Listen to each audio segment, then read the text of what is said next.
So if you'll flip your placemat over to the other side, I've put some information on there that we're not going to cover in this session, but it's reference information in those 3 boxes at the bottom. What I'm going to share with you are the 3 acts of courage that leaders can make that help them to escape and their organizations to escape a cycle of conflict. So we'll go through those 3, and there's some spaces for notes. The first act of courage that I want to talk about this morning is the courage to be wrong. It's the courage to be wrong. Having the courage to be wrong means that you're the first to admit to a fault, and you do so specifically and publicly. Now, this is critical for leaders, and it goes all the way up to the top. It's critical, but it's also counterintuitive. Because as leaders, we think that we got where we are now because we were right more often than we were wrong. And so we might not say that out loud, but deep in our hearts, we feel like I was right just a little bit more than I was wrong, and so that's why I'm in this leadership position. And we think that our people expect us to lead them in the right direction, and they probably have come to expect us to defend all of our decisions, even the wrong ones, because that's what leaders do, is they defend their decisions. Even if there's contradictory evidence. And you've probably seen this, where someone, gets stuck in the wrong direction, and they just persist in it because now it's become an issue of saving face. The problem is, the more public our mistakes become, the more entrenched leaders can be in defending them. And in that situation, we're leading our organizations in the wrong direction in 2 different ways. When we defend our mistakes and explain away our faults, we actually entrench a culture of subversive conflict. And when I say subversive, I mean conflict that can't be resolved because we're not willing to own up to the very beginning of it. Now we're going in this direction. We can't talk about the real thing because that would mean owning my mistake. So now it's entrenched, and we can't resolve it. And when the leader does that, it becomes the norm for everyone else to do that. Now, were other people at fault besides the leader? Probably. Did the leader have good intentions? Most likely. Should the blame be shared around with others? I'm almost positive. But the mistake is still there, and everyone else can see it. And until the leader has the courage to be wrong, we're going to be stuck in this cycle. Instead, by taking the courage to be wrong, leaders go first in saying things like, "I'm sorry. I shouldn't have said that. I shouldn't have brought this up in that context. I should have checked with you before I made that commitment. I should have thought of how this was going to impact you. I should have listened to your side before I made up my mind." How do those statements impact you? When you hear, if you heard a leader say those kinds of statements to you, what would that generate for you? Yeah. See, 4 things actually happen, and if you'd like to take notes, you can put these in the box.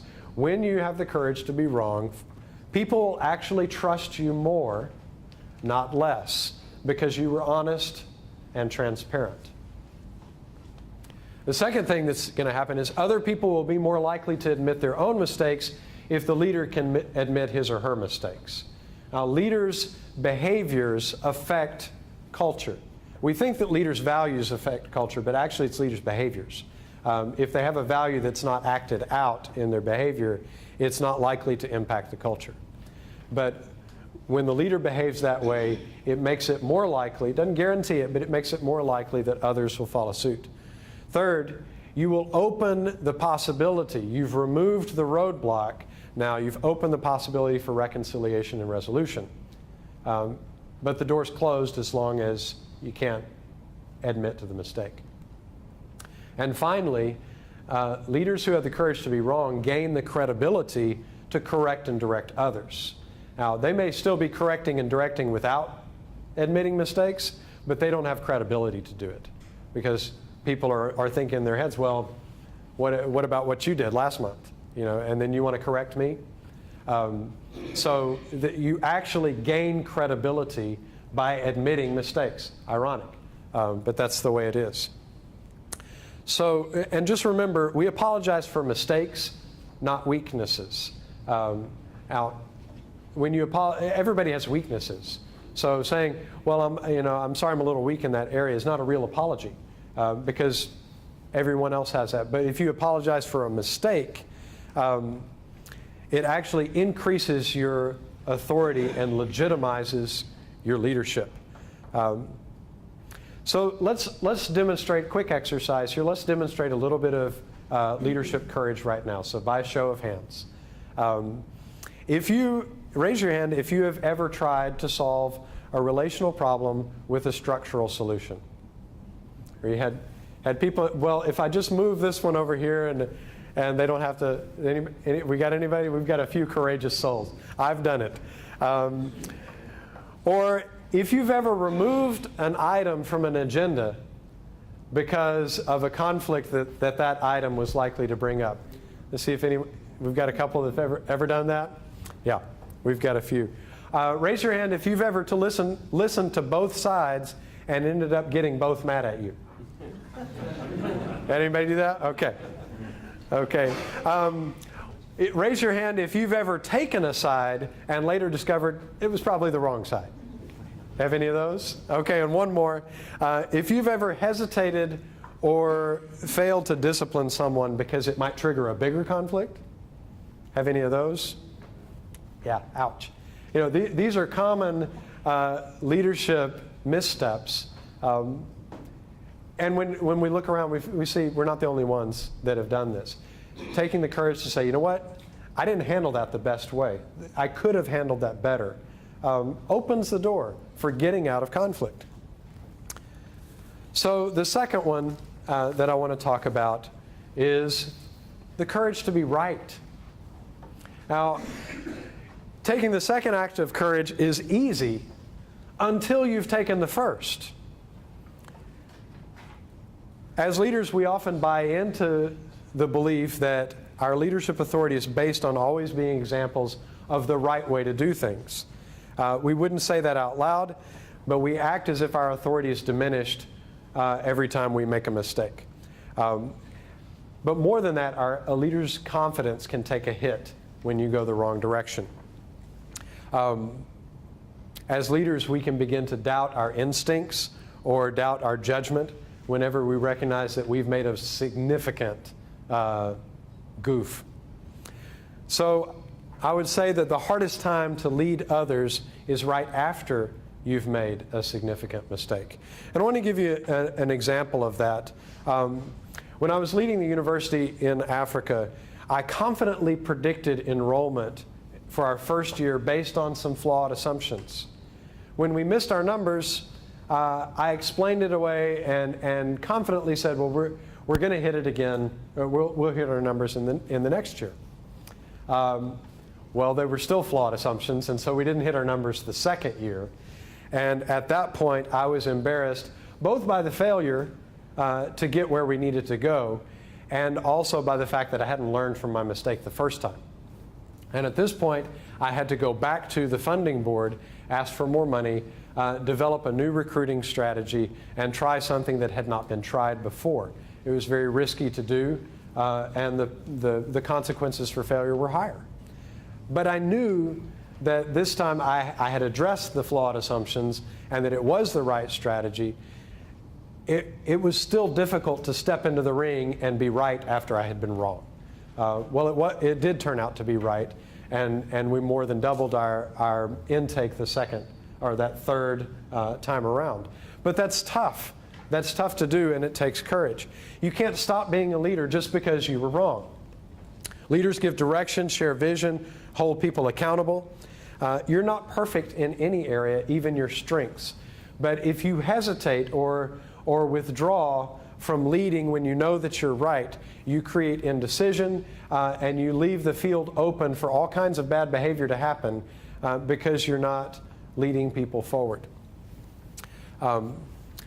So finally, I want to talk briefly about the courage to be real. The third act of courage is to lean in to the conflict, to uncover and deal with root issues. You can have a high degree of certainty that the problem presented to you is not the whole or the real problem. If you're a leader, problem comes to your desk, you can be pretty sure that that's not the whole ball of wax. You're being presented, a certain view of the problem that puts the person complaining in the best light. It puts their side forward. It looks totally reasonable from their perspective. But when you lean into that, when you press in and you start looking at what's underneath, you find it's a more complex picture. In the initial presentation, this happens over and over. Employees will frame the problem as a person. In other words, person X is the problem.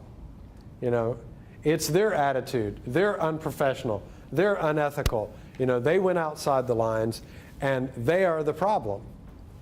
But let me tell you that sometimes you may have a bad egg. You may have an employee that doesn't really fit in the organization. But most of the time, it's not about who, it's about how. If you lean in and probe beneath the surface, you're likely to find that how someone was treated is actually the real issue. And over time, evidence has accumulated and built up to confirm, a judgment that they made, and now it looks like a who problem. It looks like that person. We built up all this evidence that person is bad and they're the problem. And if we just didn't have them and we didn't have to deal with that, then our problem would be solved. But actually, the root of the problem is how. And I'll explain this briefly. A who problem sounds like this. She can't be trusted to handle money. He is a control freak and won't let anybody in. She goes ballistic if anybody criticizes her. He doesn't pull his weight. She is unprofessional to anyone beneath her. You hear how those are who problems? It's all that person. A how problem sounds like this. I don't feel like anyone notices my work. I don't feel valued or respected. I'm not treated with fairness and respect. I'm not understood. My voice or my concerns are not listened to.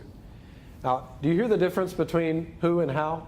How has to do with how I feel like I'm being treated, how I'm interacting with others. Who is, it's that person. They're the problem.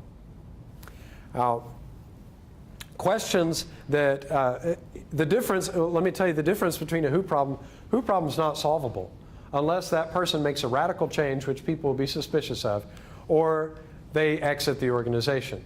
That's the only way to solve a who problem. And if you're not willing to do that, then you can't solve it. That person will, always be perceived as a problem. But a how problem can be resolved. And let me tell you a couple of questions that you can ask that help you to dig a little bit deeper. That include when someone presents a problem, ask things like, tell me more about that. How did that impact you? How have you been feeling as a result of what happened? Or one of my favorite questions, what do you wish would have happened? Now, ironically, the process of asking those questions actually begins to address this stuff over here. Because they're being listened to. They're being valued. Just by you asking those kinds of questions, you're resolving part of their issue. And it leads you down a path where you can have resolution, whereas on the who side, it's very difficult. I can't see that clock. I want to... It's about 20 till. 20 till. I want to save about 10 minutes, 10, 15 minutes for questions. As you peel back the layers of the problem, you may even discover, and this is when you have the courage to lean in and be real. I've seen this happen over and over. When leaders lean into the problem, they will reach a point where they discover that they actually contributed to the problem being created in the first place. Now, it probably wasn't intentional. It could have been something they said that was misinterpreted, or that they weighed in a situation where they didn't have the context, or they made a proclamation or a statement and everyone's reacting to that now, and so conflict has started to swirl. And as the leader leans in, he or she realizes, wow, I actually contributed to this situation being what it is. And that's why I say it takes courage to do. And when you reach that moment of recognition, then you get to go back to the first act of courage. Have the courage to be wrong, have the courage to be right. But pressing in to discover what's really going on underneath. And in the process, the leader establishes a norm and an expectation that we're going to address underlying issues by showing people that they're valued, that by giving respect, by demonstrating appreciation, and by listening attentively. And these are the tools that begin to build conflict-resilient cultures. So when you lean into a conflict, I'll tell you up front, it's not easy. It's mentally taxing. It's morally challenging as you try to weigh gray, not black and white, because there's going to be a lot of gray. And it's emotionally draining.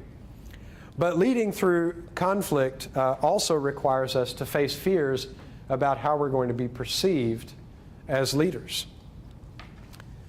Facing these fears, acting with boldness and with courage are actually the marks of a maturing leader and one who builds conflict-resilient cultures. Of course, courage alone is not going to solve your problem. We talked about a number of other factors that are going on, but lack of courage can prevent you from being able to solve the problem.